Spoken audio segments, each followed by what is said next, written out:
Yo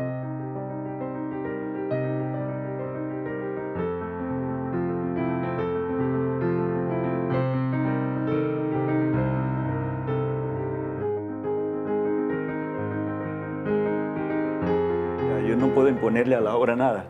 Yo tengo que plantearle cosas a la obra y la obra después me habla, me dice, no, por ahí no es. Es como cuando uno está en una relación de pareja. O sea, yo no impongo, yo converso. Conversamos con Carmelo Bastidas, pintor reconocido nacional. Carmelo, hace muchos años, bajo la idea y dirección de Leopoldo Ponte, yo participé en el proyecto Entre Gente. Y muchos años después, Leopoldo me invitó a participar en el proyecto Entre Amigos, donde coinciden Sandra, Martín Morales y otra vez Leopoldo Ponte. Para mí es un privilegio continuar esa conversación que tuvimos hace muchos años. Yo estoy muy sorprendido de lo que has venido haciendo últimamente, que tú has denominado como un nombre de prosapia en la historia del arte, que es el nombre de bodegón. Y yo creo que en este momento tu trabajo con el bodegón es una propuesta de síntesis de tu investigación plástica. ¿Cómo llegaste al bodegón y para dónde vas? Yo soy producto, digamos, de todo ese proceso del UNAVID, luego la Facultad de Arquitectura y la Facultad de Arte, como estudiante y luego como docente en la institución. Y una de las cosas que yo recuerdo con mucho cariño, por ejemplo, es al profesor Guillermo Besenbel, que él era un maestro en toda la dimensión de la palabra. Hacía retratos, hacía paisajes, hacía bodegones. Y bueno, a mí esa parte tradicional me gustó siempre, me sigue gustando. Por eso es que ahora estoy retomando el tema de los bodegones, pero viéndolos de otra manera, de otra perspectiva, ¿no? Empiezan a aparecer en algunas obras, en algunas escenas mitológicas, de repente, algunas especies como de bodegones en la composición medio, digamos que son periféricos, ¿no? Pero fue Caravaggio, efectivamente, quien lo puso, digamos, en contexto y que la gente empezó a ver el tema de los bodegones como algo, digamos, que pudiera ser cotidiano. En Venezuela la tradición del bodegón, digamos, es muy extendida porque la Escuela de Caracas, el Círculo de Bellas Artes, Federico Brán, César Prieto, digamos, fue un tremendo colorista, poco conocido y poco valorado. Hoy en día se siguen haciendo bodegones de otra manera. Yo retomo el tema del bodegón con los mismos elementos.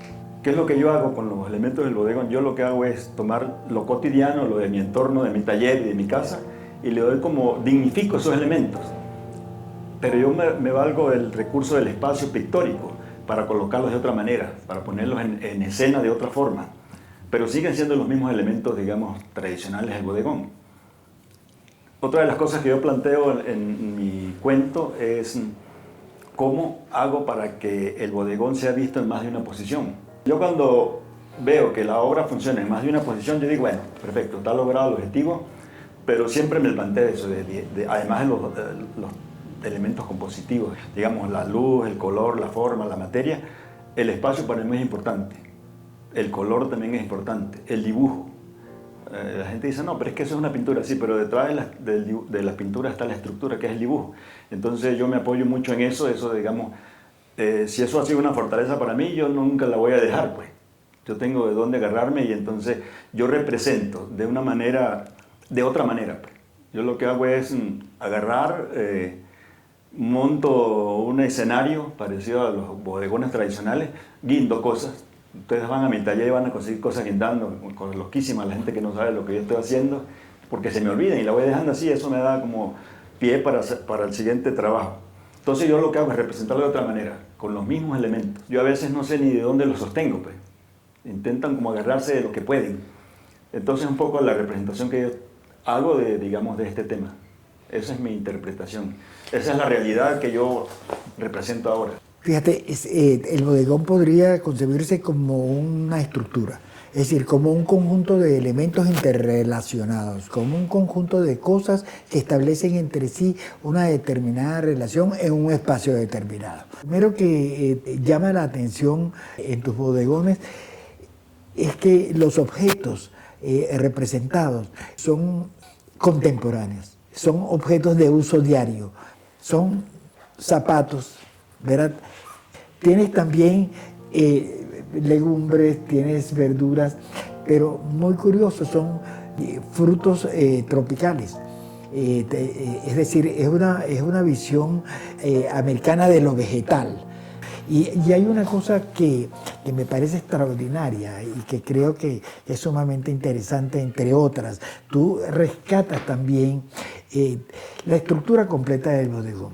Y el espacio de fondo es un espacio que tiende a ser homogéneo. Hay letras. Me parece muy interesante que tú incorpores las letras, que también forman parte de la tradición del bodegón. Y los pliegues. Yo quiero que me hables de la tela plegada. Sí, yo me valgo de ese elemento, digamos, de mi taller, porque en todos los talleres hay telas. Las telas a mí se me parecen mucho a las montañas, con esas entrantes, esas salientes. Dependiendo de la hora, la luz siempre va a dibujar el paisaje de una manera diferente. Así me pasa a mí con las telas. A mí me parece una maravilla, o sea, la luz de la mañana, la luz de la tarde. Me he podido, digamos, como mover sin caer en contradicción con la misma hora en colocar luz en la mañana, luz en la tarde. Por eso es que se ven mis obras iluminadas por muchos lugares. Como le decía, yo asocio las telas a las montañas, las entrantes, los salientes, los zanjones, como decimos nosotros, dependiendo de la hora del día es distinta. Entonces así son las telas. Me da muchísimas posibilidades de jugar en el espacio con la tela. La tela que le da como el sentido a la composición y dependiendo de cómo esté la tela colocada en el espacio, entonces empiezo luego a colocar los demás elementos para mantener esa composición que tampoco es tradicional. Yo intento incluso jugar con los bordes de la composición. No es aquello de, digamos, que está en el centro lo más importante, a los lados lo periférico está como desdibujado. No, yo trato de incluso intencionalmente cosas que estén en los bordes de la composición que llamen la atención, como para romper aquello del equilibrio, ¿no? Para hacer el juego con el espacio, como les decía anteriormente. Entonces me valgo de las frutas. Nada mejor que ir al mercado o a la frutería y comprarse 2 frutas, unos cambures, unas naranjas, etc. Pimentones. Hay una anécdota muy linda de los pimentones que yo les digo a las personas que los pimentones son muy sensuales, ¿no? Después me puse a investigar y entonces encontré que había machos y hembras. O sea, entonces son tan sensuales que se parecen a las curvas de una mujer, al cuerpo. Y otra de las cosas interesantes del pimentón es que madura muy rápido, cambia de color muy rápido. En un mismo día yo puedo tener 2 o 3 colores diferentes del mismo pimentón. Entonces eso me obliga a mí a hacer muy rápido, a ejecutar muy rápido ese pimentón, porque si lo dejo para mañana ya es otro color. Entonces me va a cambiar la propuesta que yo tengo de color cuando me hago el primer planteamiento de mi trabajo. No comprendí bien lo que estabas diciendo acerca de los bordes. ¿Podrías aclararlo un poco más? Eso depende, es de la composición. O sea, en la composición generalmente utilizamos, digamos, una sección áurea y colocamos los elementos en un sitio que no es en el centro de la obra, sino desplazado un poco a la derecha o a la izquierda o arriba abajo, como los tercios, eso que habla en la composición de la sección dorada. Entonces es romper con eso. De repente yo puedo poner un objeto en todo el centro o puedo poner un objeto muy importante en los bordes. Por ejemplo, aquí se ve muy bien estos zapatos, esta otra fruta, y en el centro está como intencionalmente descuidado. Es como el espacio así más tranquilo. Y lo que está alrededor es lo que llama la atención. Entonces, de manera que es, digamos, como una herramienta de la composición para yo distraer y sacarlos del centro de la obra. Entonces, el centro de interés no va a estar en el centro de la obra, sino desplazado en los bordes. En el caso de tu investigación, estás buscando la posibilidad de que tu representación pueda ser vista desde los 4 extremos. Y hasta más de 4. Y hasta más de 4. Porque también se puede utilizarla como forma romboidal. Entonces, ya no serían 4, sino más de 4. Pero yo le digo, si mi obra funciona en más de una posición, yo quedo contento. Porque no siempre la obra se deja. O sea, yo no puedo imponerle a la obra nada. Yo tengo que plantearle cosas a la obra y la obra después me habla, me dice, no, por ahí no es. Es como cuando uno está en una relación de pareja. O sea, yo no impongo, yo converso y tengo que ceder muchas veces. Lo mismo pasa con la obra. O sea, por más que yo tenga un plan y yo creo que el plan debo llevarlo siempre como yo lo pensé, no, la obra me dice, no, por ahí no es. Entonces, es verdad. Pues, entonces la obra, si tú sabes escucharla, te das cuenta y la obra tiene razón muchas veces. Sí, hay entonces en el fondo de esa investigación una reflexión geométrica. ¿Cómo no? Eso siempre está presente. Digamos que la protagonista principal sería las telas, ¿sí? Para jugar en el espacio. Luego yo pongo como a danzar los objetos que están allí, pero no en cualquier lugar. Yo utilizo, por ejemplo, en este caso, la famosa curva de Fibonacci, fíjate, que es como aquella representación geométrica del caracol, que se repite, ¿no? Que se va repitiendo y se va haciendo cada vez más grande, cada vez más grande, Entonces cada punto de eso es como un punto áureo. No están puestos en cualquier lugar. No están puestas a lo loco, pues, como dice uno por allí. Es decir, aquí se siente una conexión con la representación cinética del mundo. Porque tus objetos pierden el centro de gravedad. Y esa pérdida del centro de gravedad permite que esos objetos, tú lo dices, ¿verdad?, floten, de tal manera que hay una investigación en el fondo de raíz física. Si tú estás alterando el centro de la gravedad, tú estás creando una distribución distinta del peso de los objetos en el ámbito donde esos objetos se mueven. Tú los pones a flotar, pero no en el agua, sino en el aire. Sí. ¿Cómo lo logras? Bueno, dándole vuelta a la composición, ¿no? Después que tengo mi plan, el plan a veces es precario, porque yo no sé hasta dónde me va a llevar la obra, ¿no? Ni cómo va a terminar. Yo tengo un plan que seguramente en el camino cambia, ¿no? Cambia, pero él mismo me da dando la pauta. Otra de las cosas que a mí me ayuda a que eso funcione es que mis objetos no reflejan sombras, sino luz. Entonces por allí viene un poco la búsqueda y eso, el no reflejar su sombra, sino reflejar luz. Me parece sumamente interesante eso, pero insisto en que el trabajo es cinético porque estos elementos están en movimiento, ¿no? Tú captas un instante del movimiento, pero el espectador sabe que van a seguir moviéndose. La gravedad es una realidad que la tenemos allí, que no la vemos, ¿no? Pero, digamos, nosotros como artistas de temas tradicionales, o sea, la gravedad está allí, escondida, no se siente, pero tú tienes que tener un objeto apoyado en algo. Digamos, el concepto tradicional para yo poderlo representar. Pero ¿cómo lo voy a representar? Digo yo, de una manera perceptual, perfecto. Tengo la capacidad de hacerlo, pero entonces eso me tiene que servir a mí como herramienta para yo darle a esos objetos otro discurso, hacer otro discurso con los mismos elementos tradicionales.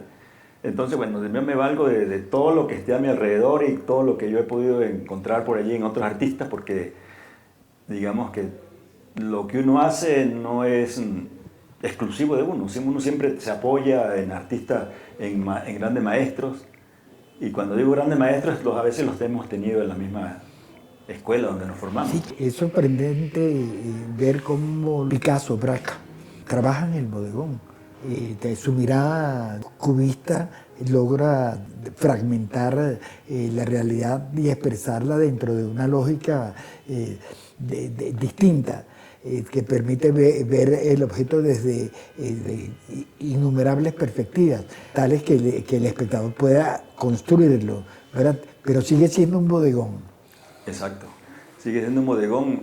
Picasso lo que hizo fue agarrar un objeto y representarlo desde varios ángulos. Y Cézanne también hace... Claro, también... el padre de todo esto es Cézanne. Cézanne fue el padre, digamos, con su forma de construir sus bodegones, sus montañas. Ese fue el gran maestro de Picasso, Cézanne, cómo representaba él en el espacio lo que hacía, generalmente paisajes y bodegones.